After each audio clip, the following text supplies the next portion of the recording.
Tozali komimonisa te bato mpe bakoyeba ye te. La révélation est une marche. Ebongo emonisa ezali etamboli. Naaman, lorsqu'il est sorti du Jourdain, Naaman ntango abimaki na il n'était plus le même.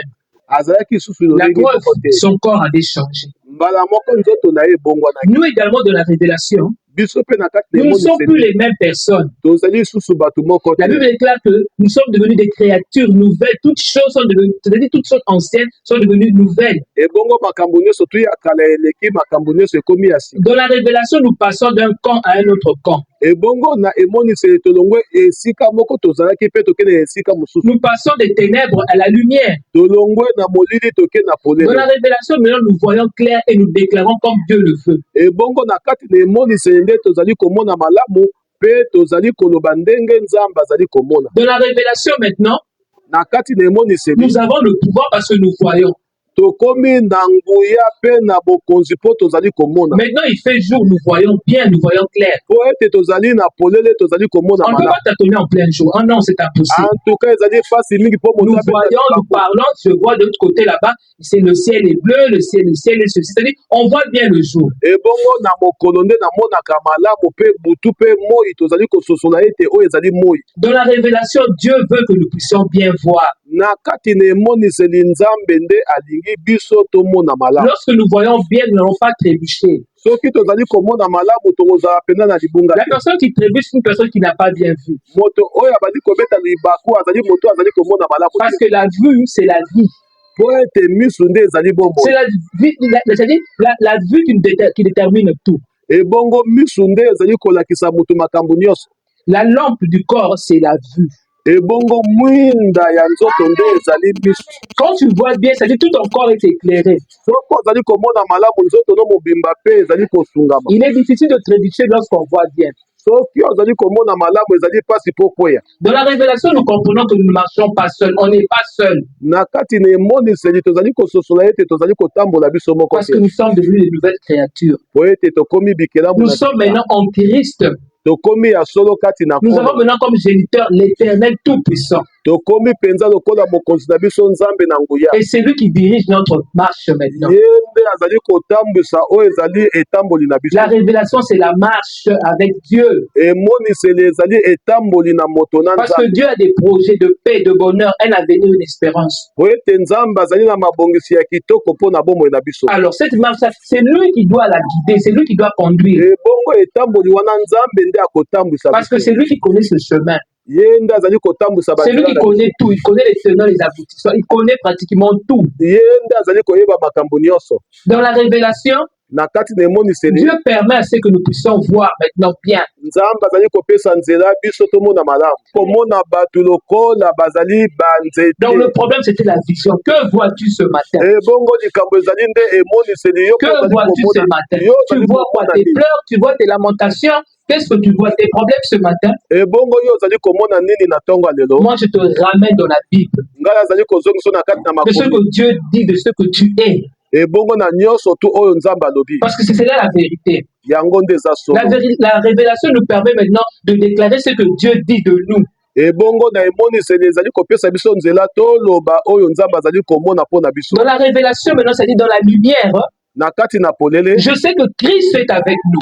toyebi malamu ke nkolo Parce azali que lomona. Christ est la lumière. C'est-à-dire, la révélation, c'est la parole. Ebongo emoniseli nde ezali maloba. Dans Jean 1, la Bible déclare ceci. Ebongo na Jean 1 makomi elobi Au boye commencement était la parole. na ebandeli Et la ezalaki parole liloba. était avec Dieu. Ebongo maloba ezalaki kati na Et sans elle. eloko moko te esalami En koza elle na était ye. la vie. Na kati na ye ezalaki Et cette bomoi. vie éclaire tous les hommes. Ebongo bombo yo nde bazali komonisa polele La na bato révélation, c'est la nyonso. parole. Cette parole qui vient nous éclairer, c'est Christ. Ebongo na kati na emoniseli nde ezali maloba ezali komonisa biso polele esali nzoto. Parce qu'au commencement, même dans Genèse 1, on nous dit que la terre était informe et vide. Balobi ete na kati na likolo ezalaki na mokili. Mais l'Esprit de Dieu se mouvait au-dessus des eaux. Ebongo molimo na nzambe bandaki kotepatepa likolo na Puis mai. Dieu dit Mpe na nsima nzambe que la alobi. lumière soit. Ebongo Et polele la lumière ezala. fut.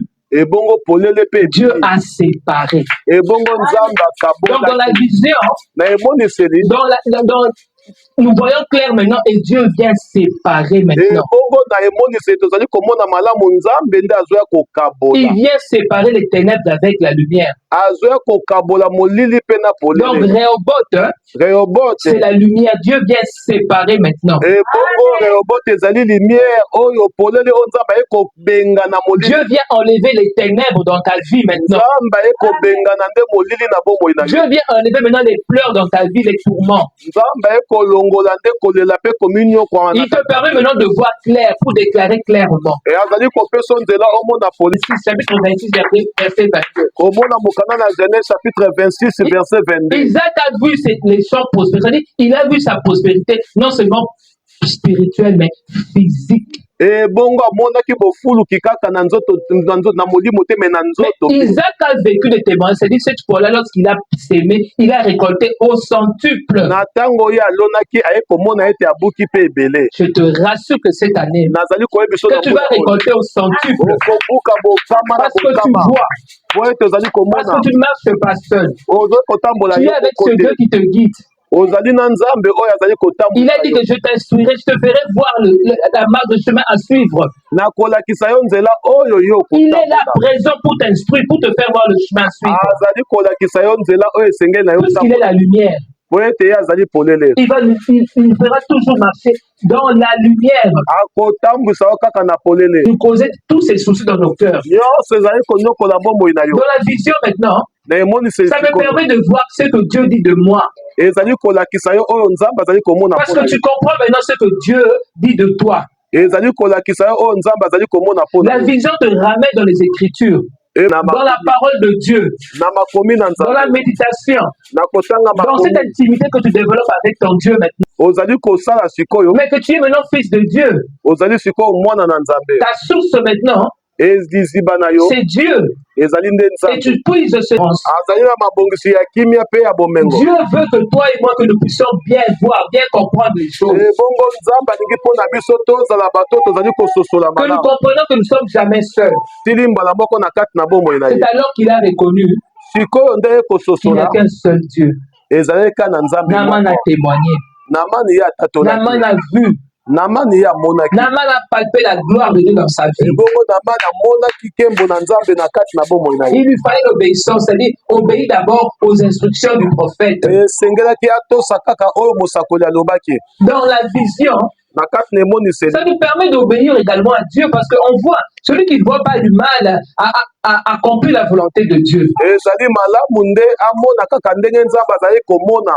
Imaginez-vous un aveugle lorsqu'on le conduit. Est-ce qu'il est conscient? Est-ce qu'il sait ce qui se passe? Mais quelqu'un qui voit clair, hein, moto azali komona il a l'assurance. azali pena na Il peut marcher calmement akoki kotambola ye parce qu'il voit clair. po ete azali komona Parce que malamu tout est sécurisé. po ete nyonso tu ezali mpenza na kobatelama. Mais celui qui est aveugle, moto oyo azali il komona doit te se faire accompagner. esengeli kaka Il bakamba n'est pas ye sûr de ce qu'il fait. azozala mpenza kondimisama na oyo ye azosala Mais te. nous, biso nous ne sommes pas seuls. tozali biso moko Nous te avons le Saint-Esprit en nous tozali na molimo kati na qui biso nous guide, oyo ezali qui kokamba nous aide à marcher, oyo ezosunga biso qui nous totambola aide vraiment à accomplir la volonté de Dieu dans nos vies. ezosunga biso tokokisa mokano na nzambe. Rehoboth, Rehobote c'est Dieu nzambe qui marche au milieu de son peuple. azali kotambwisama elongo na bato C'est cela la révélation. yango nde ezali Connaître emoniseli la vision et sa mission sur la terre. koyeba vision mpe koyeba mission. Que l'Éternel puisse bénir sa parole. nzambe apambola maloba na ye.